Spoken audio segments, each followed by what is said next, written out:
السلام علیکم محترم ناظرین، پروگرام ادب ادیب کے ساتھ آپ کا میزبان عبدالرحمن مومن حاضر ہے۔ ناظرین، پروگرام ادب ادیب میں آپ کی ملاقات ہم کرواتے ہیں ادیبوں سے، شعراء سے اور ادب سے وابستہ شخصیات سے۔ آپ ان کا ادب سنتے ہیں، شاعری سنتے ہیں اور زندگی سے متعلق ہم ان سے جو گفتگو کرتے ہیں وہ آپ ملاحظہ کرتے ہیں۔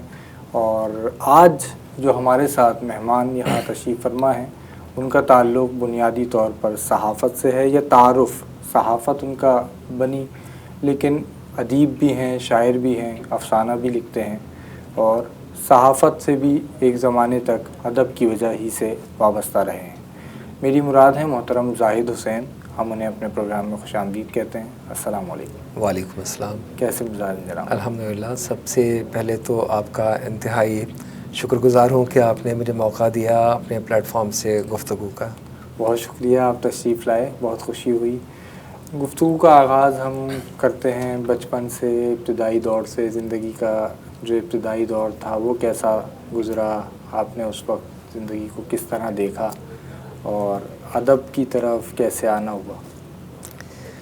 دیکھیں، بنیادی طور پر دیکھا جائے تو ہمارا جو خاندان ہے اس میں ادب سے متعلق لوگ ہیں، نصیر کوٹی صاحب ہیں، بہار کوٹی صاحب ہیں، تو یہ لوگ ہیں، لیکن مجموعی طور پر دیکھا جائے تو ہمارے ہاں زیادہ ادب کی چیزیں جو ہیں وہ اتنی فعال نہیں تھیں۔ صحیح۔ جب ہم نے ہوش سنبھالا تو وہ زمانہ تھا سقوط ڈھاکہ کے بعد کا۔ صحیح۔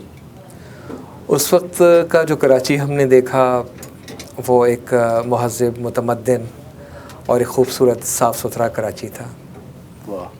تو اب جو ہم نے 5 دہائیوں کا سفر طے کیا ہے، اس کے بعد ہونا تو یہ چاہیے تھا کہ ہم 5 دہائی کے سفر کے بعد ہم بہت آگے گئے ہوتے، لیکن ہم یہ محسوس کرتے ہیں کہ ان 5 دہائیاں گزارنے کے بعد ہم 10 دہائی پیچھے بیٹھ گئے ہیں۔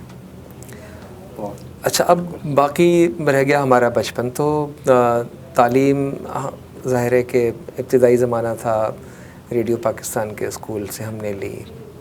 صحیح۔ اساتذہ اچھے ملے، بڑے معروف استاد اور معروف خوبصورت اداکار جناب نور محمد لاشاری صاحب نے 4تھی کلاس سے ہمیں سندھی سے روشناس کرایا۔ بالکل۔ تو ایک تو گھر کی تربیت تھی جس میں شاعری نہیں تھی لیکن اخلاقیات ضرور تھی۔ واہ۔ اسکول آنے کے بعد جو ہمارے اساتذہ تھے ان کی جو تربیت تھی وہ لفظی تربیت تھی، شعری تربیت تھی، ادبی تربیت تھی۔ پھر جب تعلیم سے آگے تو پریکٹیکل لائف، اس میں یہ ہوا کہ میری چونکہ بنیادی طور پر جو ایجوکیشن تھی میری فائنینس بیسڈ تھی۔ صحیح۔ اور جو میرا اسپیشلائزیشن تھا وہ تھا فائنینشیل مینجمنٹ۔ صحیح۔ اس وقت میرا لفظ سے کوئی تعلق نہیں تھا۔ صحیح۔ بڑے مزیدار واقعہ ہے، میں آپ کو بتاتا ہوں کہ ہمارے چونکہ میں اکاؤنٹس سے تعلق تھا میرا، تو دوست بھی سب اکاؤنٹنٹ تھے۔ ایک دوست ہمارے ایک اشاعتی ادارے میں چیف اکاؤنٹنٹ تھے۔ صحیح۔ انہوں نے مجھ سے کہا کہ آپ اپنی غزلیں لے آئیے، تو ہم اپنے ادارے سے چھپنے والے تمام جو میگزینز ہیں اس میں ہم شائع کریں گے۔ لفظ سے تعلق پیدا ہو چکا تھا اس وقت؟ نہیں، شعر تو میں کلاس 7 سے کہہ رہا تھا۔ صحیح۔ معیاری یا غیر معیاری ایک الگ کہانی ہے۔ ظاہر ہے میں کبھی بھی نہیں کہہ سکتا کہ میں نے بڑے معیاری شعر پہلے سے کہے تھے اور میں کوئی ایسا مکمل بحر والا اور مکمل اوزان کے ساتھ ایک ایسا شعر سنا دوں کہ جی یہ میں نے فلاں یہ میرا پہلا شعر ہے، تو میں ایسی کوئی کوشش نہیں کروں گا۔ میں اکثر دیکھتا ہوں صحافت کی طرف آنے کا بھی کی وجہ بھی وہی بنے؟ نہیں، صحافت کے آنے کی وجہ وہ نہیں بنے۔ ہوا یہ کہ جب سب رنگ ایک دوسرے ادارے کے پاس تھا، فری وائس پبلیکیشن، تو وہ ایک اخبار بھی چھاپا کرتے تھے۔ سب رنگ انہوں نے بند کر دیا۔ صحیح۔ سب رنگ جب بند کر دیا تو انہوں نے اخبار میں ہم سے کچھ ٹرانسلیشنز وغیرہ کا کام اور کچھ نیوز کا کام لینا شروع کیا، تو تھوڑی سی تربیت ہوئی۔ صحیح۔ اس کے بعد وہ ادارہ بھی بند ہو گیا۔ اس کے بعد پھر ایک اخبار ہم نے جوائن کیا۔ اس اخبار میں ہم کام کرتے تھے فیچرز پر، تو وہ ہوتے تھے انٹرنیشنل ڈیسک کے فل پیج آرٹیکلز ہوتے تھے میرے، 3 ہوتے تھے ہفتے میں۔ کیا کہنے، تو اساتذہ کے معاملے میں آپ بہت خوش قسمت رہے، بہت سے اساتذہ آپ کو میسر آئے۔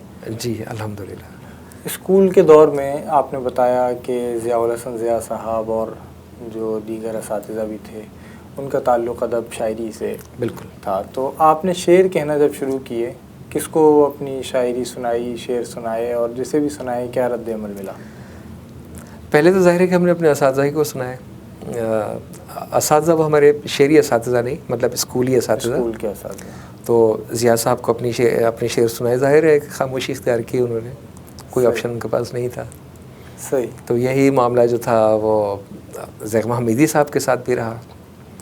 جیسے جیسے عمر بڑھتی گئی، عمر کے ساتھ آپ کو پتہ ہے کہ ذہنی بلوغت بھی ہوتی ہے، پھر اس کا تعلق بھی عمر سے ہوتا ہے. تو جیسے جیسے عمر بڑھتی گئی ویسے ویسے عقل بھی بڑھتی گئی، اور ہمیں یہ پتہ چلتا گیا کہ ہم جو کچھ کر رہے ہیں اسے شاعری نہیں کہا جا سکتا. صحیح. تو پھر اسے شاعری کے قالب میں ڈھالنے کے لیے اپنی اصلاح خود بھی کی، اور گاہے بگاہے جو ہمارے خاندان کے شعراء رہے، میں نے آپ کو بتایا خان کوٹی، نصیر کوٹی صاحب، وہ میرے پھوپھا تھے، اور بہار کوٹی صاحب. تو کبھی کبھی ان کے پاس بھی جانا ہوا. کیا کہنا، گھر والوں کا کیا رد عمل تھا جب انہیں پتہ چلا کہ شاعری کی طرف جا رہے ہیں آپ؟ گھر والوں کو تو کبھی نہیں بتایا. صحیح.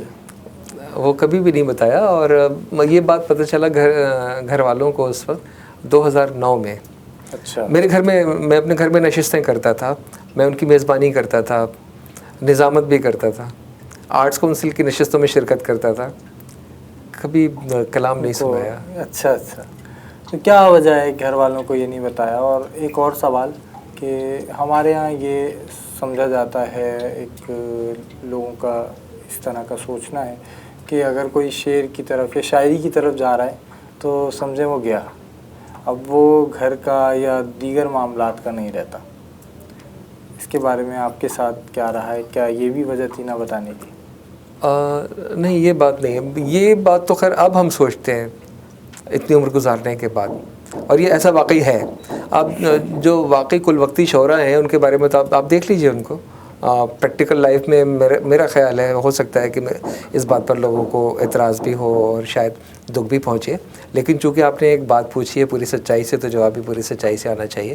تو جو کل وقتی شعراء ہیں، تو میرا خیال ہے کہ شاید وہ ابھی زمانے کے ساتھ وہ شاید اس اسپیڈ سے نہیں چل پا رہے جس اسپیڈ سے انہیں چلنا چاہیے تھا. صحیح. ایک سوال ذہن میں آیا، جیسے ابھی آپ نے بتایا کل وقتی شعراء، ایک اصطلاح آپ نے جو استعمال ہوتی ہے وہی کہی.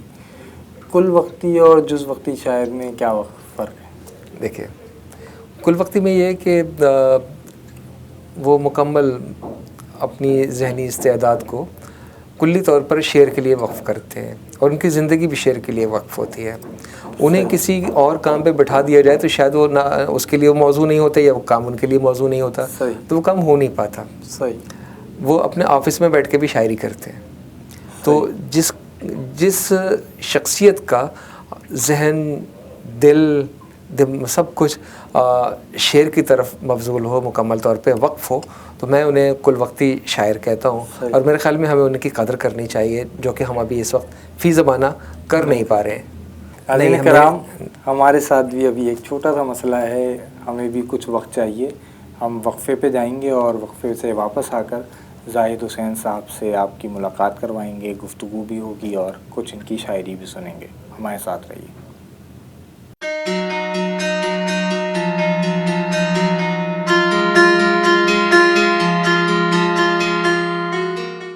Your problems is my problems. مسائل آپ کے ہیں تو ایوان میں امیدوار بھی آپ کا ہونا چاہیے. میں سنجیو جندل آپ کا امیدوار. تعلیم، شعور اور آگاہی ہے میرا منشور. ہر فرد کو بنائیں گے با اختیار. میں بنوں گا آپ کی آواز نیو یارک سٹی ڈسٹرکٹ 23 سے.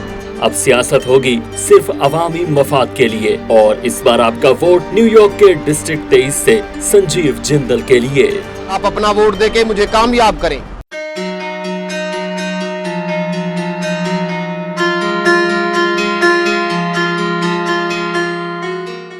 محترم ناظرین، پروگرام ادب ادیب میں وقفے کے بعد خوش آمدید. ہمارے ساتھ موجود ہیں معروف شاعر، صحافی محترم زاہد حسین. وقفے پہ جانے سے پہلے ایک سوال ہم نے کیا تھا کہ ادب نے آپ کی صحافت پر کیا اثرات مرتب کیے, اور آپ نے بتایا کہ جس صحافت سے آپ کا تعلق رہا تو اس میں اس کا اتنا زیادہ آپ فائدہ نہیں اٹھا سکے, لیکن جب اخبار کی صحافت ہوا کرتی تھی یا جو رسائل شائع ہوتے تھے اس میں اس کا بہت زیادہ عمل دخل ہمیں نظر آتا تھا, تو کیا وہ صحافت اب کہاں چلی گئی یا اس کا دور گزر گیا یا اس میں بھی ابھی کچھ امکانات ہیں؟ میں سمجھتا ہوں کہ اصل صحافت وہی ہے جو لکھ کر کی جائے. صحیفے سے صحافت ہے. صحیح, واہ. صحیفہ لکھا جاتا ہے اور اس لکھے جانے کی خاصیت یہ ہے کہ وہ سچ بھی ہوتا ہے. واہ. تو صحافت سچ پر اور لکھے جانے پر مشتمل چیز کا نام ہے. یہ جو آج ہم ٹی وی دیکھتے ہیں یہ ایک اسے آن ایئر بھی کہتے ہیں, ہوا میں ہے یہ سب کچھ, تحلیل ہو جاتا ہے. ایک بریکنگ ہوئی اس کے بعد آپ کچھ نہیں کر سکتے اس کا. خبر اخبار میں اگر ہے, جو چیز چھپ گئی وہ آپ کے پاس ایک ڈاکومنٹ ہے, ایک دستاویز ہے. آج بھی دیکھیے تحقیق کار جب کسی مستند حوالے کی بات کرتے ہیں تو سابق اخبارات نکالتے ہیں, وہ ایک بہت بڑا حوالہ ہوتا ہے.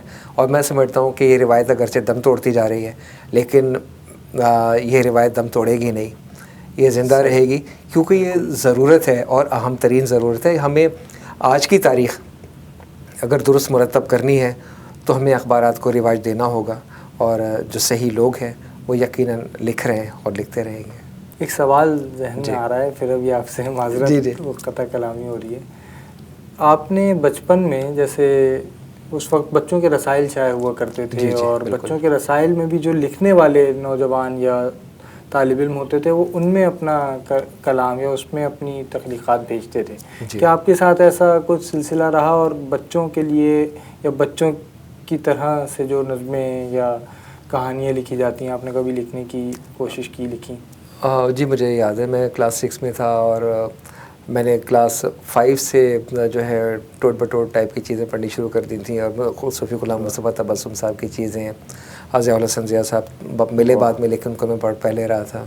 اشتیاق احمد کی کتابیں جو اس زمانے میں 8 آنے کی ملا کرتی تھیں, بعد میں 1 روپے کی ہوئیں, تو ہم پڑھا کرتے تھے. اور مجھے اچھی طریقے سے یاد ہے کہ ہمارے گھر کے پاس ایک پرانی کتابوں کا ٹھیلا ہوا کرتا تھا. ایک بہت بزرگ صاحب تھے جو وہ چلاتے تھے. ہم ان کے پاس جاتے تھے اور ان سے ہم کہانیوں کی کتابیں, ادبی کتابیں تو نہیں ہوتی تو اس زمانے میں جتنی سمجھ تھی وہ سلطانہ ڈاکو لے آئے, شہزادی صنوبر سلطانہ لے آئے, اس قسم کی کتابیں تھیں. پھر فلموں کی چھوٹی چھوٹی سٹوریز کی کتابیں ملا کرتی تھیں, وہ فلموں کی سٹوریز لے کے آ گئے. کبھی کوئی کلام مل گیا, دیوان بیدم ہم نے کلاس 6 میں پڑھا تھا. تو مطلب ہمیں اس بات سے غرض نہیں تھی کہ ہم نے کوئی اسپیسیفائی نہیں کیا تھا, جو کچھ بھی ہمیں ملتا تھا وہ ہم پڑھتے تھے. اور اس وقت مجھے اچھی طریقے سے یاد ہے کہ when I was in class 6 I have minimum 500 of books. واہ, کیا کہنا. تو یہ تھا. تو ایک سوال کہ اس کی وجہ کیا تھی کہ آپ یہ نہیں دیکھتے تھے کہ کیا پڑھ رہے ہیں, لیکن پڑھتے تھے, کبھی کچھ پڑھ رہے ہیں کبھی کچھ پڑھ رہے ہیں. آج کا جو بچہ ہے وہ ہمیں کتاب کی طرف اگر جاتا ہے تو استاد کے کہنے پہ, اسکول جو اس کا ہے اس کے کہنے پہ چلے جاتا ہے, یا گھر میں اگر کوئی اس کو اس طرف لے جائے. میرا نہیں خیال کہ آج کا بچہ جاتا ہے. آج کا بچہ پڑھنے کے بجائے دیکھنے پر یقین رکھتا ہے. صحیح. PDF اس کی بڑی مثال ہے, اور PDF کو وہ بڑی تیزی سے اسکرول کرتا ہے. PDF پڑھ لیتا ہے, وہ پڑھتا ہے. میں نے کہا دیکھتا ہے. دیکھتا ہے. جی. ہم پڑھتے تھے تو ایک سطر پڑھتے تھے.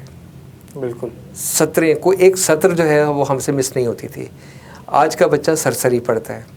آج جو ناولز پڑھے جاتے ہیں وہ اس طرح سے نہیں پڑھے جاتے جیسے ہم نے اپنے زمانے میں پڑھے تھے. آج نہ صرف لائنز بلکہ پیراگراف, اور بلکہ اس سے بھی زیادہ کہیں کہیں صفحات بھی چھوڑ کر آگے پڑھا جاتا ہے. تو یہ اسکرول ڈاؤن کرنے کا جو سلسلہ جب سے آیا ہے PDF کا, اس سے یہ ایک بڑا نقصان ہوا ہے کہ جو مطالعہ ہے نہ صرف کم ہوا بلکہ جو کچھ پڑھا جا رہا ہے وہ بھی مکمل نہیں پڑھا جا رہا ہے. ایک بڑا نقصان ہے یہ. صحیح. آپ نے جیسے کتابیں جب پڑھنا شروع کی تو اس وقت چھوٹی چھوٹی سی کتابیں آتی تھیں, کوئی امر و عیار اور اس طرح کی بہت ساری, اور وہ پڑھیں. پھر اس کے بعد اشتیاق صاحب کو بھی پڑھا. جی. ہمارے یہاں ادب سے متعلق جو لوگ ہیں وہ ان چیزوں کو ادب نہیں سمجھتے, یا وہ کہتے ہیں کہ یہ ٹریش ہے, یا حتیٰ کہ وہ ابن صفی صاحب تک کو ادب کا آدمی نہیں سمجھتے, ادب کی چیزیں نہیں سمجھتے. آپ کیا سمجھتے ہیں یہ جو بچپن میں آپ کو پڑھنے کے لیے کہانیاں اور مختلف چیزیں میسر آتی ہیں, وہ ادب کی طرف لانے میں آپ کو کیا کردار ادا کرتی ہیں, اور ادب میں ان کا کیا مقام یا حیثیت ہے؟ 2 چیزیں. ایک تو یہ کہ براہ راست اس کا نام ہے بچوں کا ادب. صحیح. دوسرا میں ایک جواب آپ سے ایک سوال کر کے میں اس جواب کے تھرو میں اپنے جواب کی طرف آؤں گا.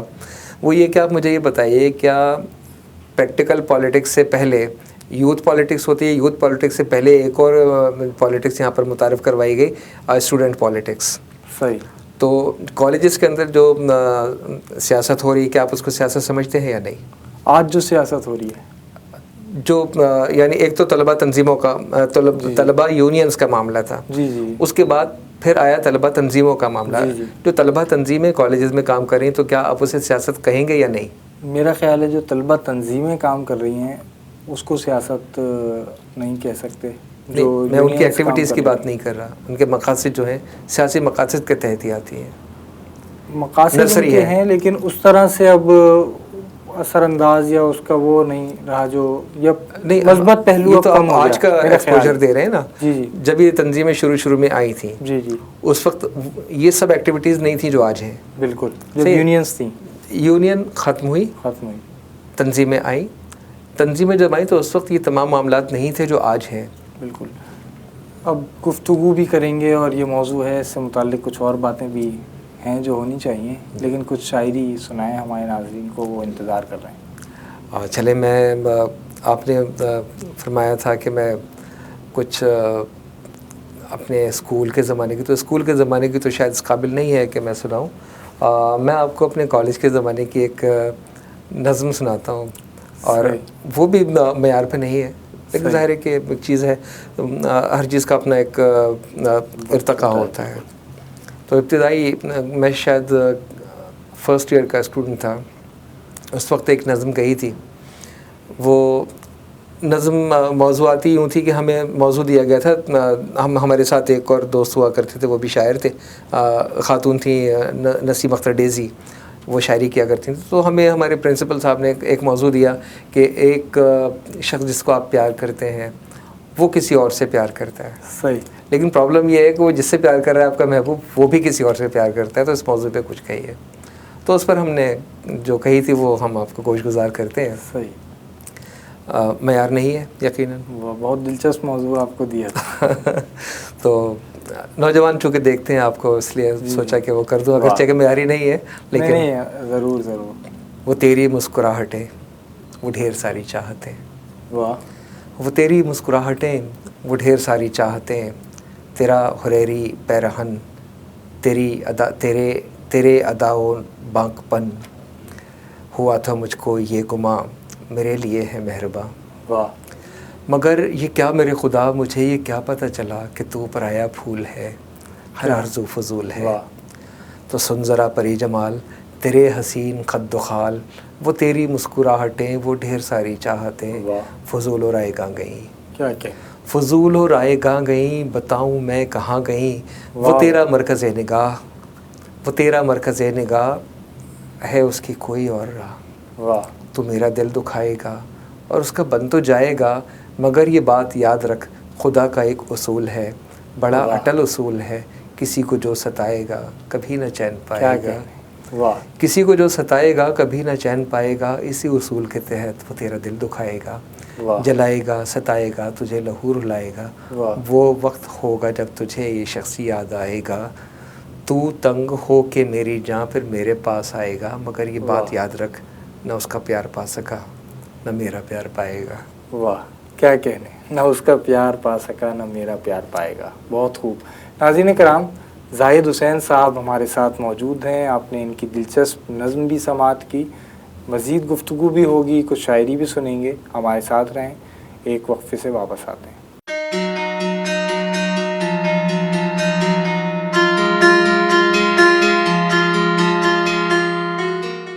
نیو یارک کے ڈسٹرکٹ 47 سے کاؤنسل مین کے ڈیموکریٹک امیدوار آری کیگن بننے جا رہے ہیں امیگرنٹس کی آواز, کیونکہ امیگرنٹس کے مسائل کو بہتر انداز میں ایک امیگرنٹس ہی جان سکتا ہے. brothers and sisters. I'm immigrant myself. I came to America more than 28 years ago, so I understand the struggles of immigrant families.